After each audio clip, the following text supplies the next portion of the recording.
Sentire Media. Hello, you. You're listening to A History of Italy.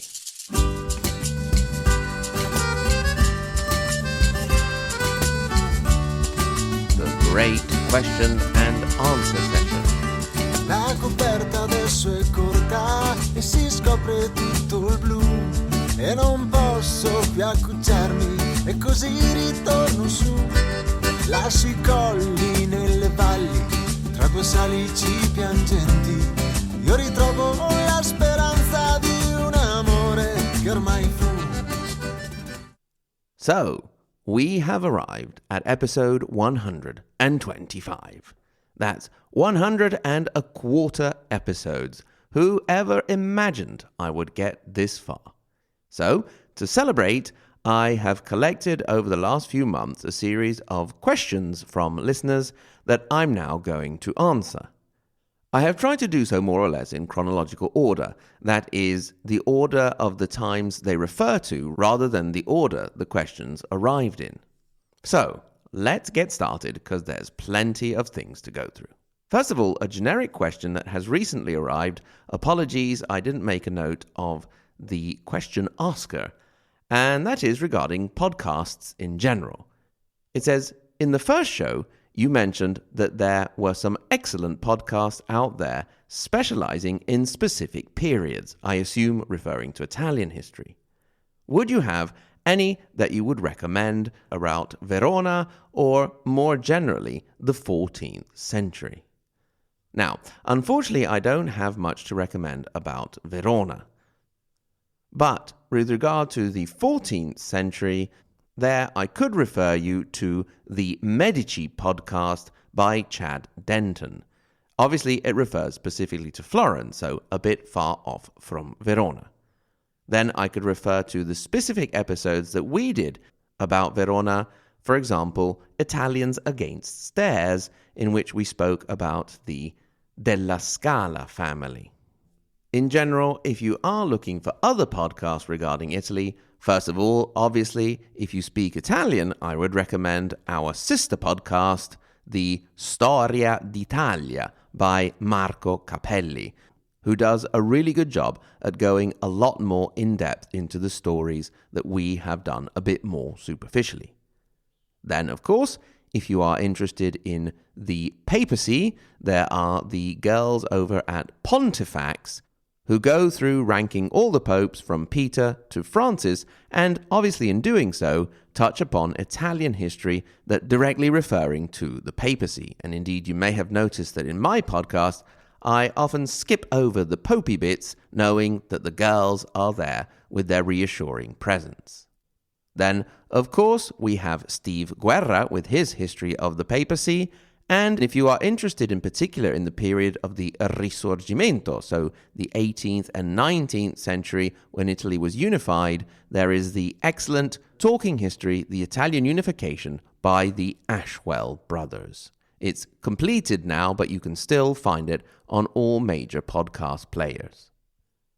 So, let's get down to the historical questions, starting with the Roman Empire, which we didn't really deal with, but the question specifically, or let's say the comment, regards the use of Latin.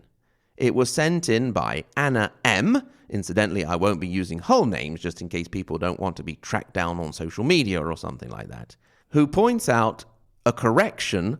Hopefully, my high school Latin teachers, Professor Montani and Professor Camellini, didn't hear that because I said that Scipio, as in Scipio Africanus or Scipio Aemilianus, was the diminutive of Scipione, when indeed it is not at all. It is the nominative form in Latin, whereas Scipione would be the flexed form, which is the name that we use today in Italian, which is derived from that flexed form. The accusative in particular, which would have been Scipionem. Also, there's an interesting note on pronunciation, because we do pronounce Scipio and not Scipio. This is what we call pronuncia latina restituita. I'm not sure what that is called in English. restituted or reconstructed or something like that. And it is supposedly the way the Latins actually pronounced it themselves. That is, k instead of sh, basically. I once asked a linguistic expert how we know this, and he went down a whole rabbit hole about comparative linguistics and how, with the transliteration into Greek, we can understand what the sound would have been like in Latin. I didn't then ask him how we knew the pronunciation of ancient Greek, but I assume it has something to do with the pronunciation of modern Greek, and I didn't want him to go down another rabbit hole. So, thank you, Anna M., for sorting that out. The next question sort of regards Rome, but more the evolution of families after the Roman period. So the question reads, "Hello, Mike. I recently discovered your podcast and it's easily become my favorite. Thank you very much to listen to. I've just started the podcast about the Ottonians in Italy. One question I have is that I've never understood, and as an Italian American and history major in college, I wish I knew, are present-day Italians more related to Romans, or are they a Germanic/Norman/Arab/Roman hybrid? Also, were the noble houses of Medici and Sforza of Roman descent, or were they Lombard or Frankish? Any help understanding this would be appreciated. Thanks, Dan S." So, first of all, with regard to who the modern Italians are today, it's a bit messy. Although there have also been some interesting DNA tests that say that many modern-day Italians come from what is modern-day Turkey, for example. But you need to look more into that, and if you're interested, I can provide you with links. Obviously, you can't imagine that the Romans who were around, let's say, in 476, would have directly evolved into the Italians of today. We had all kinds of invasions after that. We had the Goths, we had the Byzantines, we had the Lombards, we had the Franks, and all the time we would have had raids from various barbaric peoples. So it very much also depends on what area you are from. The great Roman noble families of the post-Roman period would have been exiled or killed, in particular by the Lombard invasion, which at the same time would have left the lower levels of society more or less intact. So, the nobles of the 7th, 8th, and 9th century would most likely have been of Lombard descent. Then the nobles of the 8th and 9th century would have mixed in a bit of Frankish as well, although a lot of Lombards did collaborate with the Franks, and their laws were around for centuries after the actual Lombard kingdom fell. So, to make a long story short, you could say it was more likely a mix. I suppose you could probably find Italians who are directly descendant from the ancient Romans, but it would be more likely that by now they would have been mixed with Franks and Normans and Arabs and so on, especially in the areas when those groups had influence. So Normans in southern Italy, the Arabs in Sicily in particular, and so on. As far as the great families go, although I did say that noble families would have been of Lombard descent, the question regarding the Medici and Sforza is a bit different because, for example, the Medici were not originally a noble family, but they were a family that came out of the bourgeois banking class of Florence. At the same time, it's also quite difficult to try and trace their family heritage. Indeed, the Medici only start to be mentioned around the 13th century. As for the Sforza, since we're heading that way very soon, I'll leave that part of the question for the episode. Although, if you have listened to the Braccio da Montone episodes, we have already encountered the founder of that important house. The next question is from Rod L., one of the lovely Patreon supporters. He says, "Hi Mike, regarding your request for questions, you have mentioned that you listen to A History of England, and indeed I do. I'm a huge fan of The History of England. And given A History of Italy podcast is in English, and I presume most listeners are Anglo like me, I'm Australian, not me, Mike, I'm Australian, but Rod is Australian. We listeners must come from an Anglo-centric place. In the 800-odd years we have covered so far Lombardy or Tuscany. In fact, every province has a history-culture-sophistication that is arguably more nuanced than England. And yet, we, the English world, are oblivious. For example, I knew nothing of Freddie II, yet he is a towering historical figure.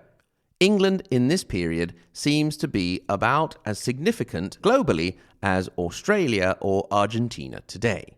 Your thoughts? Also, what has surprised you as you do your research? Well, first of all, let's not diss the Australians and the Argentinians. I think the Australians are great, as are the Argentinians, and I believe that in future, with the whole dangerously developing Pacific situation, Australia could play a major role. As far as the significance of England goes, with regard to the importance of England, we must perhaps remember that in the 11th century, with the Norman invasion, William had created a situation in which the King of England was also king of parts of France, so quite a vast empire for the time. Far more important than any of the Italian players around at that time. Unless, of course, you exclude the Holy Roman Emperors and consider them Italian players. It is true, however, that the situation in Italy would always be more nuanced and, let's say, complicated than in England. Indeed, histories such as those as England, France, and so on present a more linear approach. Although that doesn't mean it's any less interesting or complicated just because there was a king that allows you a certain historical continuity. If you go and analyze things on a local level with the earls, barons, rebellions, intrigue, and so on, you will see that perhaps things in England are just as complicated sometimes.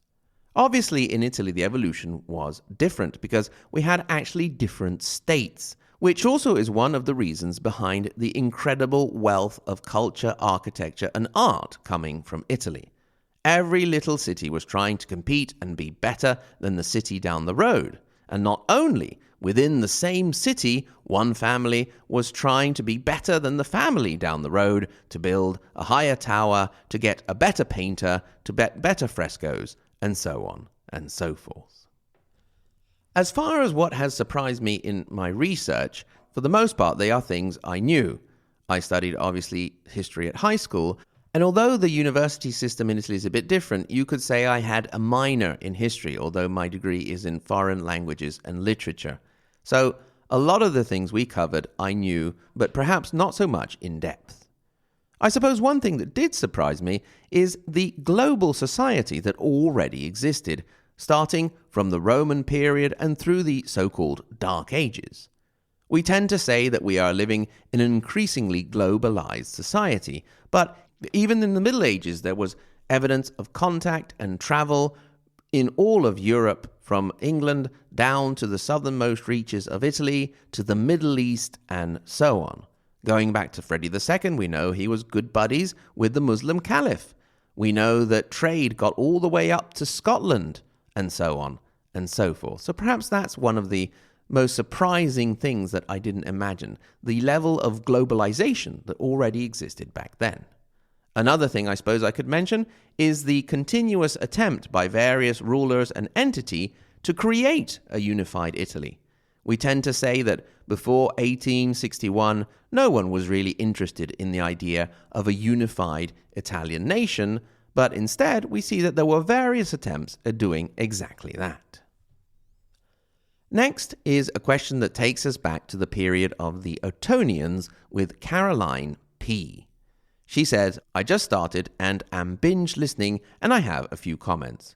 First of all, she mentions that some of the episodes seem to be abruptly cut off, so if anyone else is getting that, please let me know, as I would like to see if I can correct it. The second is she points out that the English form of Theophanu, who was the wife of one of the Ottos, is Tiffany. Just a little known fact, which I really loved, and for days and days after receiving Caroline's email, I was singing to myself, I think we're alone now, there doesn't seem to be anyone around, which is what Tiffany may have said on the first evening of her nuptials. Also, she points out that Adelaide, considered Adelaide of Italy, was actually Otto's I's second wife. He married an English princess before, whose son tried to rebel, and depose Otto. Then we move into the 11th century, and my favourite and heroine, Matilda, Countess of Canossa, with Andrew M. very helpfully pointing out that the female version of Marquis is Marchioness in the UK at least, pointing out that the language is a bit complicated, but using other words. So thank you very much for that, Andrew. Then Tom L. asks, having just listened to one of the episodes on Dante, specifically the problems with the Guelphs and the Ghibellines, I was wondering if you could recommend a history of Florence in English. My Italian is rudimentary, although I hope it will improve. Good luck with that, Tom. Make sure you come and have a lovely study holiday here in Italy. Here in the little town of Reggio Emilia, we actually have a pretty good Italian language school for foreigners.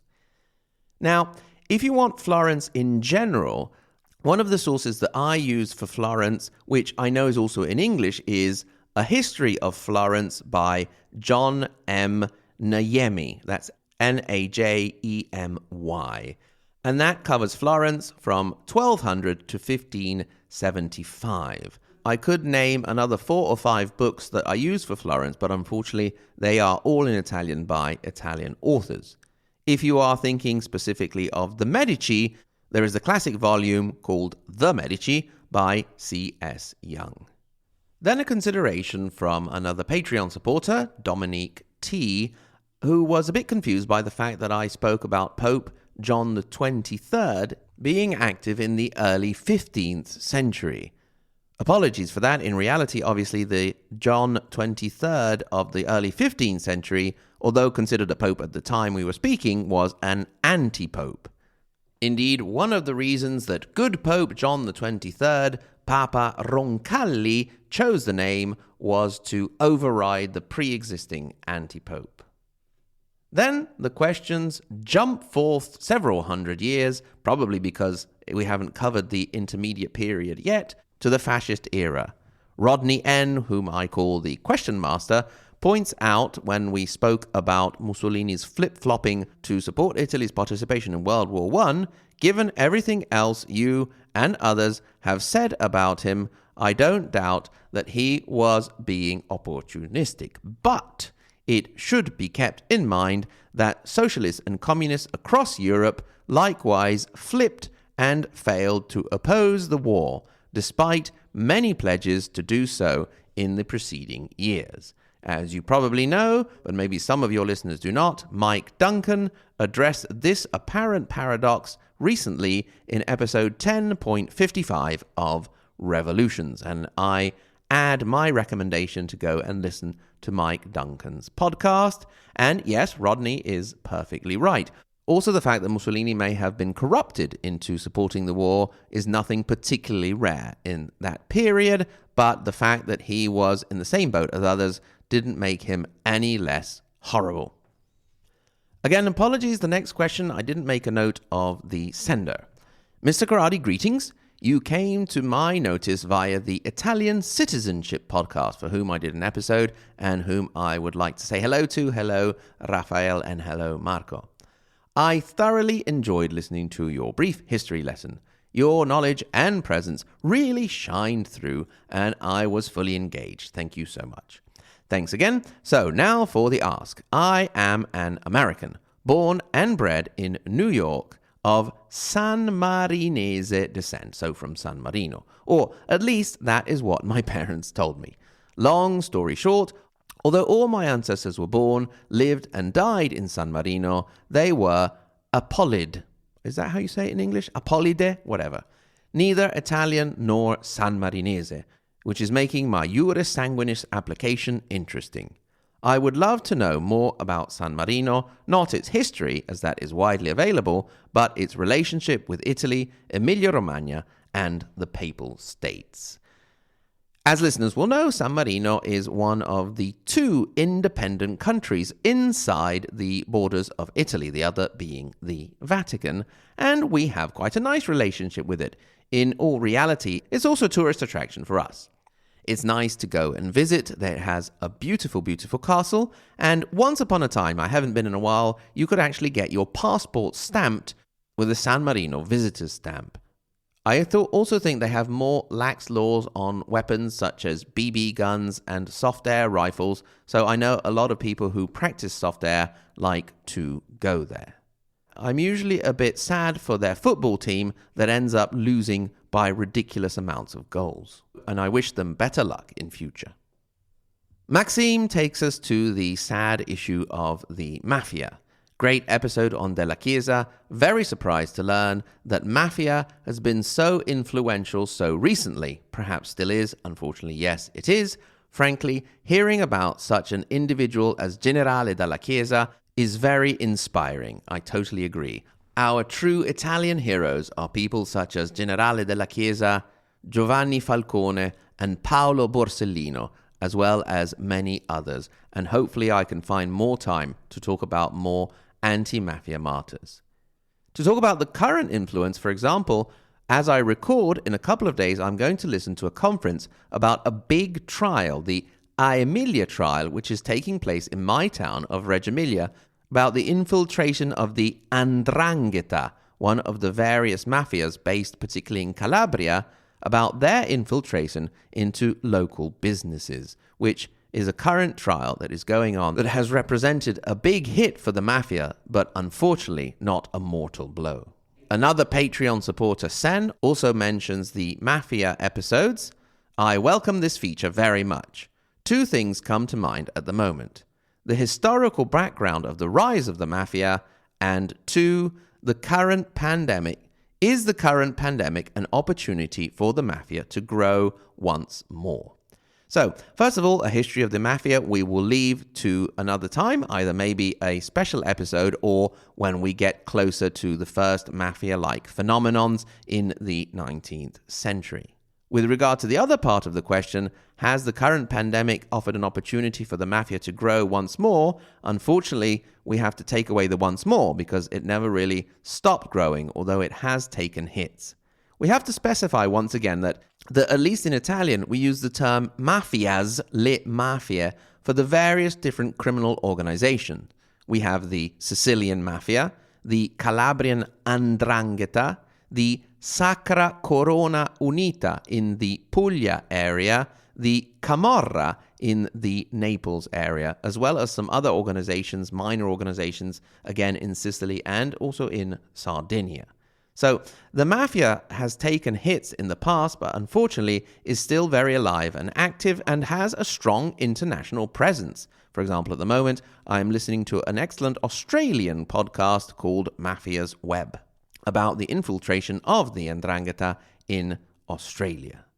Unfortunately, yes, the pandemic, having caused great financial difficulty for many people, has forced them to turn to the mafia and perhaps lose their business and have it taken over, as has happened also in some northern cities, although we tend to think of the mafia as usually concentrated in the southern areas. So, yes, unfortunately, the pandemic, as well as hitting the economy hard in general, has allowed the mafia more room to enter, which is something that always happens when central or local governments have difficulty offering citizens services which are their right, and then the mafia comes in and offers it to them at a price, making themselves look good by making people pay for something which they should have for free. Then we move on to more social questions regarding Italy in general. First of all, a quick, possibly impertinent question, if I may. Is Agnese M your significant other?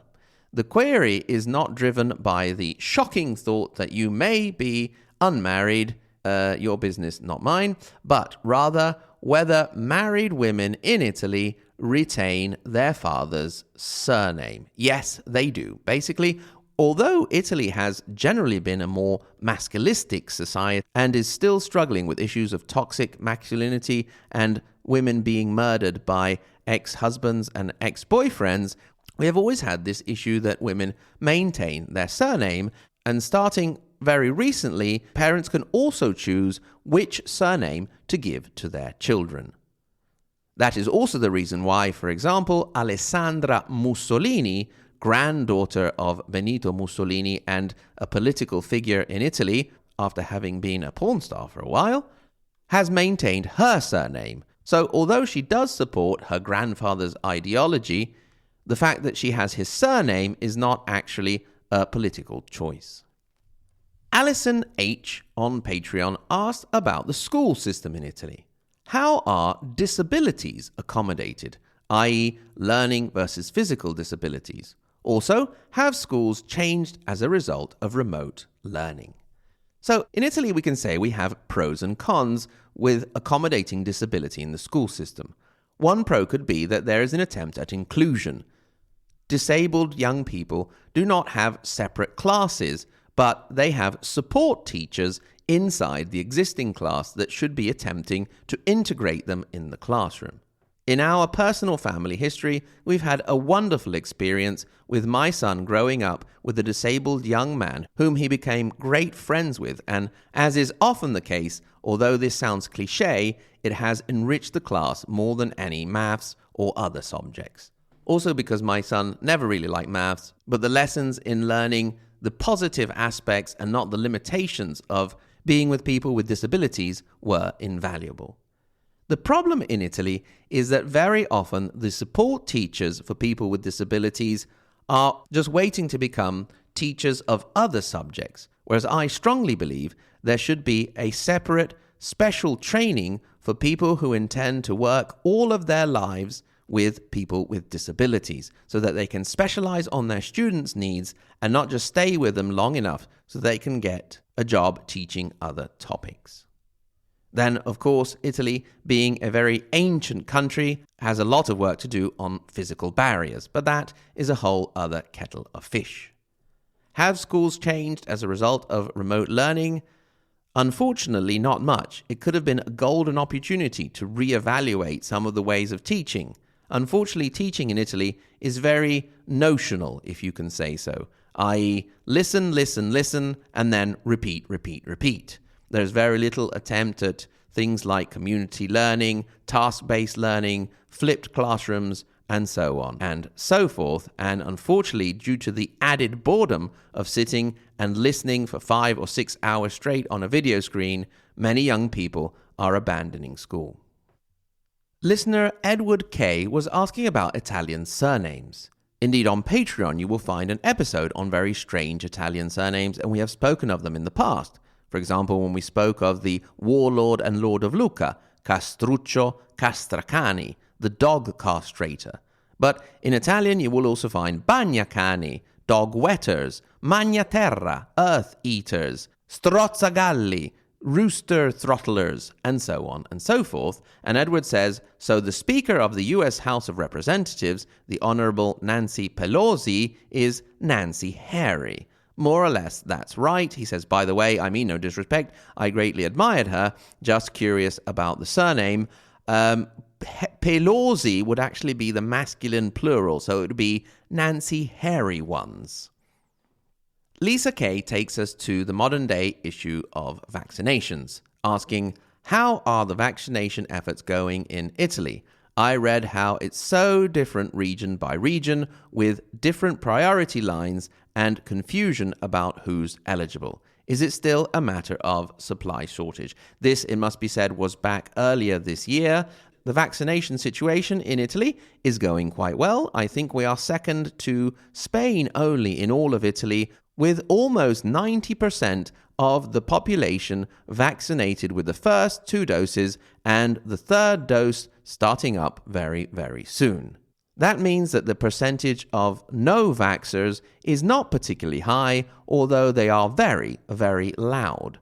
Organizing big protests recently, for example, in Trieste, and a really terrible protest in which the protesters march holding a sort of makeshift barbed wire and dressed in Nazi extermination camp-type pajamas, comparing themselves to the Jews during the Holocaust, which is absolutely a disgusting way, showing deep, deep ignorance of the situation.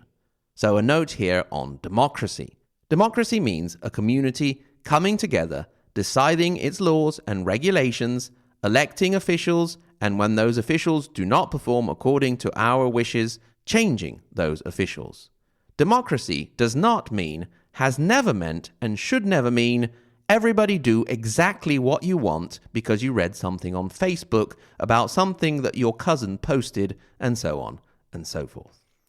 The last couple of questions take us to the topic that everybody really wants to talk about when you think about Italy, and that is food.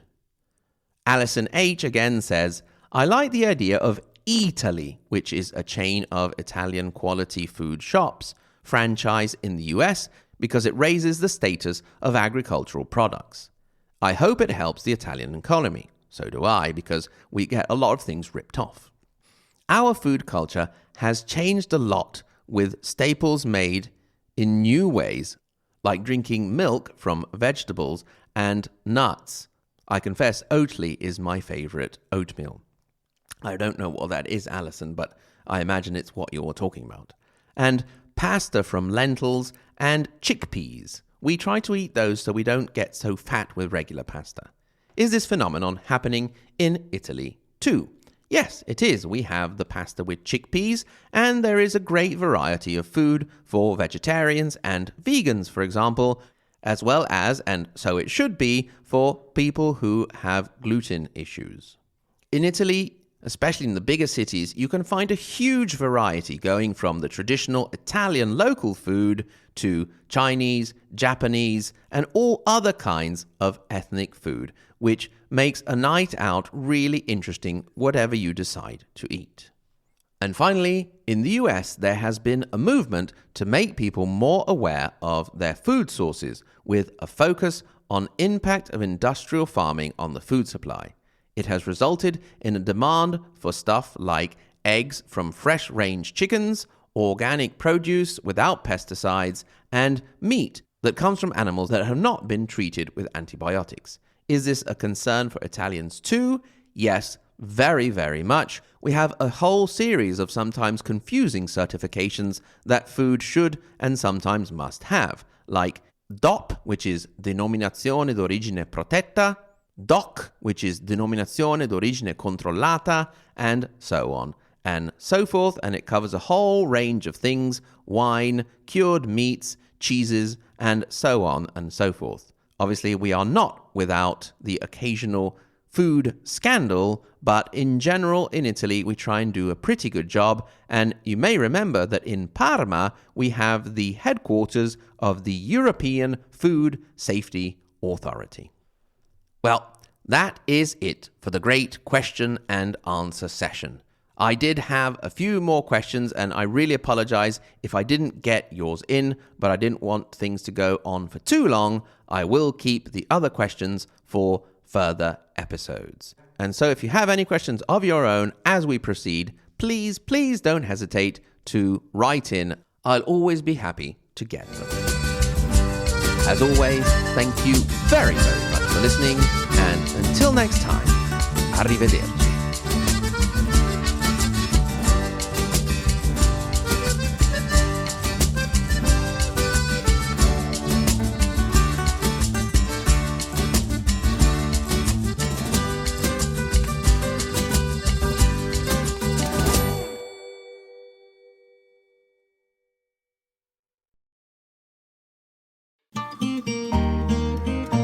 Sentire Media. Hey, podcast producers and show hosts. Do you want to join a podcast network that celebrates all things Italian?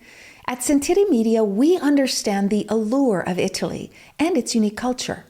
Our devoted team of hosts and producers are all driven by their shared passion for Italy. And we work tirelessly to create the best lifestyle podcasts and content that will whisk you away to the very heart of Italy. With us, you can savor the mouth-watering flavors, get lost in the stories from the past, break down the cultural barriers, and truly immerse yourself in the vibrant traditions of this intoxicating country. If you have a great podcast idea or are already in production and would like to join Sentire Media, head over to sentiremedia.com, that's SENTIRE media.com, and find out how to submit your show.